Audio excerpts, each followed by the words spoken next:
जय जगन्नाथ नमस्कार मालिक मु सुनील एक नुआ राति सहित नुआ ब्लॉग को स्वागत करछि आपण मानक आपण भाबुथबे एते सुंदर भाबे सजा हैछि कोन पई आ एते हम ग्रामवासी लोक बसचंदी माने कोन पई बसचंदी मु कहूछि आपण वीडियो लास्ट में देखंतु तापर मु सब कथा कहबी आ एते कुनी कुनी पिला छिडा हैछंती कोन पई जानि छंती एमाने जेबे आज हम गाँव रो जाऊ कि अष्टमपुरी पूजा जाके एमाने जाउछन घट बुड़िया पई सेति लगी आंकर टिके शॉर्ट शॉर्ट वीडियो मु बनौछि सेति लगी मु आपन कहि रखुछि आम गाँव अष्टमपुरी पूजा जाके कौन पाई माने प्रत्येक वर्ष धरी यही वर्ष बहुत बड़ धूमधाम रे होची अष्टमपुरी पूजा आम गाँव से लगे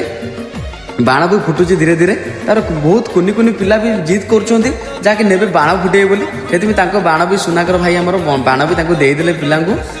दे सारा पिला माने बहुत शीघ्र खुशी खुशी नाची खुशी की दौड़े तापर आउ गोटे कथा हूँ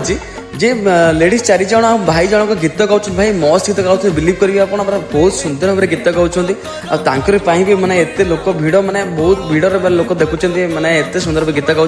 मुख्यतः गोटे कथा हूँ आम गाँव यही पूजा जहाँकि आजिकल पूजा नुह ये पुराणा पूजा जहाँकि 50-60 वर्ष पुराणा पूजा आउ यही पूजा ठाकुर पाखे बासा हरिलट हुए और मानसिक रुहे मानसिक बहुत शीघ्र शीघ्र पूरण हुए यही पूजा को आरंभ करते जहाँकि 10-15 परिवार आरंभ करते आज को कह गले जहाँकि 160-170 परिवार मिसी करुँचा सब बड़ कथा तापर मुझे आसी पहुँची जाइली जहाँकि रोषेईशाला पाखे जहाँकि समस्त को बहुत सुंदर भाव खाया देले मोर बड़ भाई सान भाई रही नमस्कार जय जगन्नाथ।